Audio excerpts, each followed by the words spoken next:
సుమన్ టీవీలో మీ personal and business promotions కోసం కింది నెంబర్కి కాంటాక్ట్ చేయండి. హాయ్ హలో నమస్తే, welcome to Suman TV Kandukur. నేను మీ తిరుపతిరావు.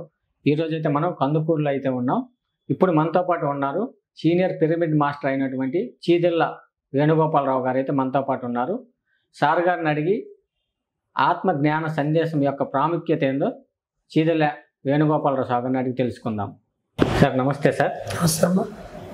సార్ ధ్యానం యొక్క ప్రత్యేకత ఏంటి సార్? ధ్యానం వల్ల లాభాలా? ఓకే అండి, ముందుగా ఈ కార్యక్రమానికి చేసిన సుమన్ టీవీ వారికి ప్రత్యేక ధన్యవాదాలు. ముందుగా మా గురువు గారైనటువంటి బ్రహ్మర్షి సుభాష్ పత్రిజీ గారికి శతకోటి ఆత్మవందనాలు. ఈరోజు మేమంత ఆరోగ్యంగా ఆనందంగా హ్యాపీగా ఉన్నామంటే దానికి కారణం ధ్యానం అండి, వేరే ఏం లేదు. నా దగ్గర ఎన్నో రకాల రుగ్మతులతో బాధపడుతూ ఎన్నో రకాల సమస్యలతో కొట్టుమిట్టాడుతున్న మా జీవితంలోకి ఆ ధ్యానం అనే దివ్య ఔషధం ఎప్పుడైతే మా జీవితంలో ప్రవేశించిందో, ఒక వజ్రాయుధం లాగా ఈ రోజుకి మేము ధ్యానంలోకి వచ్చి దాదాపు 15 సంవత్సరాలు ఎంతో అద్భుతంగా ఆనందంగా జీవిస్తున్నాం. ఎటువంటి సమస్యలు ఉన్నా కూడా వాటిని చక్కగా ఫేస్ చేసుకుంటూ ముందుకు వెళ్ళిపోతున్నాం. ఇవన్నీ చెప్పాలంటే ఒక్కొక్క టాపిక్ పరంగా మేము తెలియజేస్తాం. ముందు మీరు ధ్యానం వల్ల లాభాలు అడిగారు, ధ్యానం వల్ల విశిష్టత అడిగారు. ధ్యానం వల్ల ఫస్ట్ సంపూర్ణ ఆరోగ్యం వచ్చిందండి, మానసిక ప్రశాంతత లభించింది. పూర్తి శాకాహారులుగా అయితే మనం మారిపోతాం. అందరూ మేము శాకాహారం మానండి అని మేము చెప్పినా కూడా మీరు వినరు. 41 రోజు ఎవరైతే ధ్యానం చేస్తారో వాళ్ళు ఖచ్చితంగా శాకాహారులుగా మారిపోతారు, గౌతమ బుద్ధులుగా మారిపోతారు. మేమే చెప్పబల్లా, మీ లోపలికి మీ ప్రయాణం చేస్తారు. ధ్యానం అంటే ఏం లేదు, కళ్ళు మూసుకోవడం, సహజంగా జరిగే శ్వాసని గమనిస్తూ కూర్చోటమే మీరు చేయవలసిందన్న. శ్వాస మీద ధ్యాస. శ్వాస మీద ధ్యాస. శ్వాసే మీ గురువు, ఎవరు లేరు ఇక్కడ ఈ విశ్వంలో మన గురువులు. మనం ఎందుకు వచ్చామో మనం ఎవరమో తెలుసుకోవాలంటే ధ్యానం చేయాల్సిందే. అంటే ఇప్పుడున్న ఈ జనరేషన్ లో, ఇప్పుడున్న ఈ డైమెన్షన్ లో, ఇప్పుడున్న ఈ కాలంలో ఈ నేచర్ ఎలా ఉందో తెలుస్తుంది కదండి మీకు. కరోనా కాడి నుంచి ఎన్ని సమస్యలతో మనం సగటు మానవుడు కొట్టుమిట్టాడుతున్నాడు. వీటన్నిటికీ దివ్య ఔషధం ధ్యానం అండి. నేను కరోనాలో 2 years అవుట్ ఆఫ్ సర్వీస్ చేశాను. మరి నాకు ఒక్కరోజు కూడా కరోనా అటాక్ కాలేదే. దేనివల్ల? ధైర్యం. ధ్యానం అనే మందు ఉంది నా దగ్గర. ఆ ధైర్యమే నన్ను ముందుకు నడిపించింది. ఎందుకు? ఫస్ట్ ధ్యానం చేస్తే మరణభయం పోద్ది. ఎప్పుడైతే నువ్వు మరణాన్ని పోగొట్టుకుంటే ఇంకేముందండి, మరణభయం పోతే నువ్వు వచ్చిన పని అర్థం అవుతుంది. ఇక్కడ మనకి ఈ భూమి మీద చక్కగా మనం ఆ ధ్యానం చేసుకోవాలి. ఎంతో మంది యోగులు, మహానుభావులు, ఋషులు ఈ భూమి మీదకి వచ్చింది దానికోసమే. ఈ యొక్క ధ్యానాన్ని మనం చెప్పడానికి, వాళ్ళ యొక్క వైబ్రేషన్స్ తో ఈ రోజు మనం ప్రతి ఒక్క మానవుడి చెంతకి చేరిందంటే పత్రిసారు గౌతమ బుద్ధుడు చెప్పిన 2500 సంవత్సరాల క్రితం చెప్పిన ధ్యానాన్ని, ఆనాపాన స్థితిని ఈ రోజు మన ముందుకు తీసుకొచ్చాడు. ఆనా అంటే ఉచ్ఛ్వాసం, అపానం అంటే నిశ్వాసం, సతి అంటే కూడుకుని ఉండటం. మన ఉచ్ఛ్వాస నిశ్వాసంతో కూడుకుని ఉండటమే మనం చేయవలసిన పని. రోజుకి 24 గంటల సమయం ఉంటే మనం ఏం చేస్తున్నాం? నిద్రలేసి అనవసరంగా మన ఎనర్జీని పోగొట్టుకుంటున్నాం. మాటల రూపాన, కళ్ళ రూపాన, చేతుల రూపాన, కాళ్ళ రూపాన ఇలా ఎనర్జీ వేస్ట్ చేసుకుంటున్నాం. ఎంతవరకు మాట్లాడాలో అంతవరకు మాట్లాడాలి. మనం సరి అయిన ఆలోచనలు చేయాలి, సరికాని ఆలోచనలు చేయకూడదు. ఇవన్నీ రావాలంటే ధ్యానం చేయాలి. వేరే ఏం లేదండి, ఇంకా అల్టిమేట్ అయితే ఏం లేదు. ధ్యానమే సర్వ రోగ నివారణి, సకల జ్ఞాన ప్రసాదిని. మొత్తం ఆ ధ్యానం చేస్తే అన్ని సెట్ అయిపోతాయి. అదైతే ఓకే. ఇంకేదన్నా సార్, ఈ ధ్యానం వల్ల మనిషి యొక్క దైనందిక జీవితంలో ధ్యానం అనేది ఏ విధమైన పాత్ర పోషిస్తుంది? 100% ఒక అద్భుతమైన పాత్ర పోషిస్తుంది. నువ్వు ఒక 3 months మెడిటేషన్ చేసి చూడు, అది వరకు లైఫ్ తీసుకో, ఈ లైఫ్ తీసుకో, అసలు నువ్వేనా అనిపిస్తుంది. నీకు తెలియకుండా నువ్వు ఒక బుద్ధుడిగా మారిపోతావు. ఇదివరకు అస్తవ్యస్తంగా ఉండే నీ మైండ్ సెట్ కూడా ఒక క్రమ పద్ధతిలో, ఒక సంస్కారవంతమైన జీవితానికి ఉందాతనంగా ప్రవర్తిస్తావు. ఎవరో లేదు, నేనే ఉన్నానండి. ఒకప్పుడు అసలుకి మాట్లాడటానికి కూడా స్టేజ్ మీదకి వచ్చి భయపడే నేను ఈరోజు ఎన్నో రకాలుగా నా జీవితంలో జరిగిన సమూలమైన మార్పులు. నాకైతే షటిల్ ప్లేయర్. నేను 31 ఏజ్ లోనే వెన్నుపూస దగ్గర చిన్న క్రాక్ ఇచ్చి డ్యామేజ్ అయింది. నేను ఆపరేషన్ చేయించుకోవాలి. నో ఆపరేషన్, ధ్యానం చేసి పోగొట్టుకున్నాను. నా కర్మలను నేను ధ్యానంలో దగ్ధం చేసుకున్నాను, తెలుసుకున్నాను సత్యాన్ని. అక్కడి నుంచి నేను ఈరోజు ధ్యాన ప్రచారం చేస్తూ 15 సంవత్సరాల నుంచి కనిగిరిలో ఫస్ట్ ధ్యాన ప్రచారం స్టార్ట్ చేశాను. ఈ రోజు కనిగిరిలో 2500 మంది ధ్యానులు ఉన్నారు. మరి మనం వెళ్ళి అక్కడ చెప్పబట్టే కదండి అక్కడ అంతా అవేర్నెస్ వచ్చింది. 2009లో నేను కనిగిరి ఎమ్మెల్యేగా pyramid party of India party తరఫున పోటీ చేశాను. కానీ మేము పోటీ చేసి ఎమ్మెల్యే అవ్వాలని కాదండి, మా యొక్క ధ్యానం పాంప్లెట్ ప్రతి ఇంటికి చేరాలనేది మా సంకల్పం. మా గురువు గారు చెప్పిన పని మేము చేసాం, చాలా హ్యాపీగా ఆనందంగా ఉన్నాం. మా చుట్టూ ఇన్ని సమస్యలు ఉన్నా సరే మేము చిరునవ్వుతో వాటిని స్వీకరిస్తాం. అవి వాటిని ఎదిరించి దాంట్లో నుంచి నేర్చుకుంటాం. దానికి ఈ ధ్యానం అనేది మాకు ఒక దివ్య ఔషధం. అలా మన జీవితంలో 100% పాత్ర పోషిస్తుంది ధ్యానం. ఎక్కడికి వెళ్ళినా మనం హుందాగా ఉండగలం, ఎక్కడికైనా ధైర్యంగా మాట్లాడగలం, మనం నిజంలో జీవిస్తాం, అబద్ధంలో జీవించాం. మనస వాచ కర్మన ఎప్పుడైతే మనం క్లీన్గా ఉంటామో అప్పుడు మన సంకల్పాలు కానీ మన కోరికలు కానీ అన్నీ నెరవేరుతాయండి ధ్యానం ద్వారా.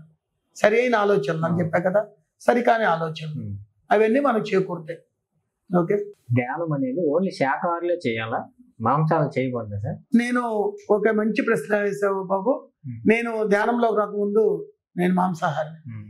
ఎప్పుడైతే నేను ధ్యానంలోకి వచ్చానో ఒక జస్ట్ ఆత్మాయనం అనే ఒక పుస్తకం చదివాను.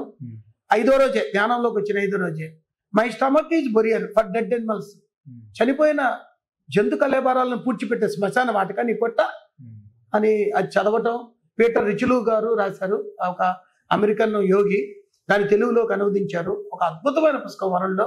అది చదివిన తర్వాత ఎన్నో విషయాలు తెలుసుకొని నేను అప్పటి నుంచి నాన్ వెజ్కు దూరంగా ఉంటూ 15 సంవత్సరాల నుంచి శాకాహారిగా ఉంటూ చాలా ఆనందంగా, అద్భుతంగా, ఆరోగ్యంగా జీవిస్తున్నాను. ఎన్ని ఉడుదుడుకులు ఉన్నా కూడా సమాజంలో మీకు తెలుసుగా ఎన్ని టెన్షన్స్ ఉంటాయో మాకు. నిద్రలేస్తే వ్యాపారంలో ఆ టెన్షన్, ఈ టెన్షన్ అన్నీ ఉంటాయి. ఫాస్ట్ జనరేషన్ పరిగెత్తుతుంది అంత. ఏముండదండి, పరిగెత్తితే నిదానంగా ఉంటేనే అంత హ్యాపీగా ఉంటుంది. ప్రశాంతంగా ఉండటం నేర్చుకున్నాము. మన పనులు మనం ఏం చేయదలుచుకున్నామో అవి చేసుకుంటున్నాము. శాకాహారులే చేయాలని లేదు, మాంసాహారి చేసినా కూడా శాకాహారిగా మారిపోతాము. మరి నీ మారలేదా? ఎంతో మంది, మన విరాట్ కోహ్లీ ఉన్నాడు క్రికెట్లో, పూర్తి శాకాహారి. స్ట్రైక్ రేటింగ్ చూడండి, అతను తీసుకోండి ఎంత అద్భుతంగా ఉన్నాడో. అందరికి ఒక అపోహ ఉంది, ఆ మాంసాహారం తింటే బలం వస్తుంది, శాకాహారం తింటే బలం లేదని. అంతకన్నా ఎక్కువ విషయాలు దీంట్లో ఉంటాయండి. నేచర్కి మనం హాని చేయకూడదు. మనం మనం నేచర్తో కనెక్ట్ అయ్యి ఉంటాం. సహజ సిద్ధంగానే ఉండాలి. మనం వెజిటేరియన్స్గా పుట్టాం, శాకాహారులుగా పుట్టాం. మరి శాకాహారులుగానే ఉండాలి. చూడండి, ఒక 10 మంది మధ్య ఒక మేకను వదిలిపెడతాము. వాడెవడో కిచెన్లో తీసుకుపోయి దాన్ని కోసి మసాలాలు వేసి పెడితే తింటున్నారు. కానీ ఆ జిఫ్ చేపల కోసం నిజంగా మీరు మాంసాహారులు అయితే ఒక మేక పిల్ల వదులుతా 10 మంది నిలబడండి, మాంసాహారులు తినమనండి. మనకు ఆ కూరలు లేవు. భగవంతుడు మనకి ఇచ్చింది శాకాహారం తినడానికి, ఆకులు, అలములు, వెజిటబుల్స్, అలా ప్రకృతి సహజంగా ఎన్నో ఉన్నాయి వస్తువులు, ఫ్రూట్స్ ఉన్నాయి. అవి మనం తీసుకోవాలి. ధ్యానం అనేది ఒక గురువు యొక్క పర్యవేక్షణలోనే నేర్చుకోవాలంట, నిజమేనా సార్ ఇది? గత రోజుల్లో, పాత రోజుల్లో అది ఉండేదండి. ఆ గురువు గారు అతన్ని సంవత్సరాలు ఆయన దగ్గర సేవ చేయించుకుంటూ ఏదో 2 విషయాలు చెప్పేవాడు. మా గురువు గారు వచ్చి అసలు ఈ బ్రహ్మాండం అంతా కూడా ధ్యానమయం చేసేసి వెళ్ళిపోయాడు ఆయన. మహానుభావుడు ప్రతి ఒక్కరిని ఒక గురువుగా తయారు చేశాడు. ఈరోజు 150,000 మంది పిరమిడ్ మాస్టర్స్ ఒక గురువులుగా తయారయ్యారు. ఎవరు సార్ మీ గురువు గారి పేరు? సుభాష్ పత్రిజీ గారు. ఆయన స్వస్థలం బోధన్. ఒకప్పుడు ఆయన కూడా సిమెంట్ ఫ్యాక్టరీలో ఫీల్డ్ ఆఫీసర్గా, ఫీల్డ్ వర్కర్గా చేసిన ఆయన. సదానంద యోగి ఆయన గురువు గారు, కర్నూలులో. మొట్టమొదట పిరమిడ్ కట్టింది కర్నూలులో అండి.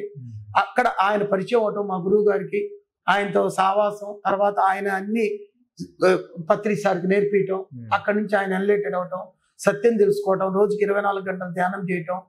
సార్ తెలుసుకొని ఆయన ఇంట్లో కూర్చోాలా, ఫ్యామిలీ పిల్లలందరినీ పక్కన పెట్టి ఆ జాబ్కి రిజైన్ చేసి ఒక సంచి వేసుకొని జేబులో రూపాయి డబ్బులు లేకుండా ఈ 30 ఏళ్ల ప్రస్థానంలో ఎన్నో అద్భుతాలు సృష్టించాడు. ఈరోజు మీకు తెలుసుగా, PSSM moment, PMC channel, pyramid valley, Kadthal Hyderabad దగ్గర, కైలాష్పురి, ఓంకారేశ్వర పిరమిడ్. ఒకటేందండి, ఈరోజు నేను ఆయన సార్తో 14 ఏళ్ళు జర్నీ చేశాను. నిజంగా ఆయనతో మేము ఉండటం, ఆ గురువు గారి సమక్షంలో మేము ఇవన్నీ నేర్చుకొని ఈరోజు మేము తెలుసుకున్న సత్యాలని అందరికీ పంచాలనే సంకల్పంతో అన్ని క్లాసులు చేస్తుంటానండి. కాలేజెస్కి వెళ్తాను, ఎన్నో క్లాసులు చేస్తుంటాను. నేను ఆ సత్యంలో జీవిస్తున్నాం ఆనందంగా. మేము మళ్ళా గృహస్థ ధర్మాన్ని వదిలిపెట్టబల్లా. సంసారమే నిర్వాణం. సంసారంలో ఉంటూనే, వ్యాపారం చేసుకుంటూనే ఈ సత్యాలను అందరికీ తెలియజేస్తూ ముందుకెళ్తున్నాం. అంత గొప్ప యోగం ఉంది ఈ ధ్యానంలో. ఇదే యోగం అంటే, ఇంకేమని చెప్పండి. అవును సార్. ఇప్పుడు ధ్యానం నేర్చుకోవాలంటే ఫస్ట్ యోగా చేయాలంటాం సార్, నిజమేనా? యోగా మొన్న గత ఎంట్రీలో మీకు చెప్పానండి నేను. అంటే యోగాకి ధ్యానానికి యోగాకి ధ్యానానికి తేడాలు గత ఎంట్రీలో నాది ఉంది చూడండి. Yoga is a physical body. మీరు ఫిజికల్ గా ఎంతైనా 100 సంవత్సరాలు బతకడానికి యోగా ఉపయోగపడుద్ది. ఆత్మపరంగా తెలుసుకోవాలి. నేను ఈ శరీరం కాదు, నేను ఒక దైవాన్ని అనే విషయాన్ని ధ్యానం ద్వారా తెలుసుకుంటావు. మరి మీరు దేవుడు అని తెలుసుకున్న తర్వాత ఎందుకున్నాం మనం ఇక్కడ అని ఒక ప్రశ్న వచ్చింది. అప్పుడు ఒక్కొక్కటి అర్థమవుతాయి మీకు. ఎన్నో చక్రాలు ఉంటాయి మనకి, మూలాధార, స్వాదిష్టాన, అనాహత, మణిపూరక, విశుద్ధ, ఆజ్ఞా శాస్త్రాలు. అవన్నీ ఒక్కొక్క చక్రం దాటే కొద్ది ఒక్కొక్క విశిష్టత మీకే అర్థమవుతుంది. ధ్యానం చేయకుండా ఏమీ రాదు. నేను చెప్పినంత మాత్రం వినటానికి అన్ని బాగానే ఉంటాయి. సాధన చేయాలి, నువ్వు వచ్చిన పని తెలుసుకోవాలి. కనీసం 1 గంట సేపు కేటాయించి రోజు మొత్తం మీద. ఇప్పుడు ఈ శరీరాన్ని దుమ్ము పడితే స్నానం చేస్తావు, చేస్తావుగా. మరి నీ లోపల ఉన్న ఆ దైవానికి ఎప్పుడన్నా స్నానం చేపించావా? ధ్యానం అనే స్నానం, ఆ విశ్వశక్తిని చూపించావా? మరి ఎంత ఎదురు చూస్తాడది, తాతాలాడింది. సరే ఇంకొక ఎగ్జాంపుల్ చెప్తా మీకు. ఒక పూజ చేయాలంటే ఇల్లంతా కడుక్కొని ఆ దేవుడికి అది పరిశుభ్రం చేసుకొని వైనంగా స్నానం చేసి వచ్చి హ్యాపీగా అక్కడ కూర్చొని అంత పరిశుభ్రంగా పూజ చేస్తావు. మరి నీ లోపల ఉన్న భగవంతుడిని నువ్వు కనుక్కోవాలంటే నువ్వెంత పరిశుభ్రంగా ఉండాలి ఆలోచన. ఆ పరిశుభ్రం చేసుకునేదే ధ్యానం. అలా చక్కగా మనం ఆ ధ్యానంలోనే అన్ని సకలం అర్థమవుతాయి. ఇప్పుడున్న పరిస్థితి అర్థమవుద్ది, జరగబోయే అర్థమవుతాయి, జరిగినవి అర్థమవుతాయి. ఎప్పుడైతే ఈ క్షణంలో జీవిస్తాడో వాళ్ళే నిజమైన యోగులు. డబ్బులు ఉన్నవాళ్ళు కాదండి, ఆస్తులు ఉన్నవాళ్ళు కాదు. ప్రతి క్షణం ఆనందంగా జీవించేవాడే యోగి. యోగి భవ అర్జున అన్నాడు శ్రీకృష్ణుడు. సన్యాసి భవ అర్జున అల్లా. సన్యాసి అయితే ఏముందండి, సన్యాసి గుడ్డలు వేసుకుని వెళ్ళిపోతాడు. మళ్ళీ పెళ్ళాం పిల్లలు వదిలేసిపోతే అదేం కరెక్ట్? సంసారమే నిర్వాణం. ముందు ఇల్లు చక్క పెట్టుకోవాలి, తర్వాత మన పని మనం చూసుకోవాలి. అది ఒక ధ్యానం ద్వారా అయితేనే సాధ్యం. సార్ ఫుల్ ఫ్లెడ్జ్గా ధ్యానంలో మునిగిపోతే చివరికి ఏ స్థాయికి వెళ్తాం సార్ మనం? అసలుగా అది కరెక్ట్ కాదు. అలా ఫుల్ ఫ్లెడ్జ్డ్గా మునిగిపోకూడదు. మీకు ఇందాక చెప్పా, బ్యాలెన్సింగ్ కావాలి. తక్కెడలాగా ఉండాలి మన జీవితం. తామరాకు మీద నీటి బొట్టు కాన్సెప్ట్ మీకు ఐడియా ఉంటుంది. తామరాకు మీద నీటి బొట్టు ఉంటుంది, కదిలిస్తే పోద్ది. అలాగే సంసారమే నిర్వాణం అని చెప్పండి. మనం ఈ పని చేస్తూనే ఈ పని చేసుకోవాలి.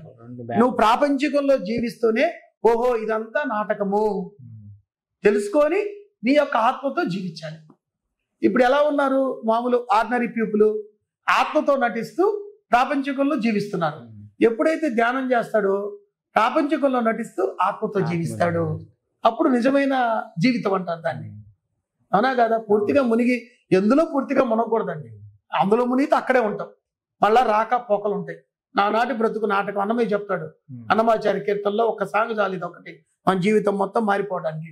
నానాటి బ్రతుకు నాటకం కానక కన్నది కైవల్యము, పుట్టుట నిజము పోవుట నిజము, నట్టనడి నీ పని నాటకము, ఎట్ట ఎదుటగలది ఈ ప్రపంచము, కట్ట కటపడిది కైవల్యము. ఎప్పుడైనా ఆ కవిల స్థితి చెందాల్సిందే. మనం ఆ ధ్యానం చేస్తే మనకు అర్థమవుతాయి, ప్రస్ఫుటం అవుతాయి, మనం అనుభవిస్తాం. ఇప్పుడు నేను లడ్డూ తిన్నానయ్యా, నాకు తీగుందన్నా, మరి నువ్వు లడ్డు తినాలి కదా, నువ్వు టేస్ట్ చేయాలి కదా. నువ్వు లడ్డు తిను, ఆ ధ్యానం అనే లడ్డును పట్టుకో, చక్కగా అది నువ్వు అనుభవించు.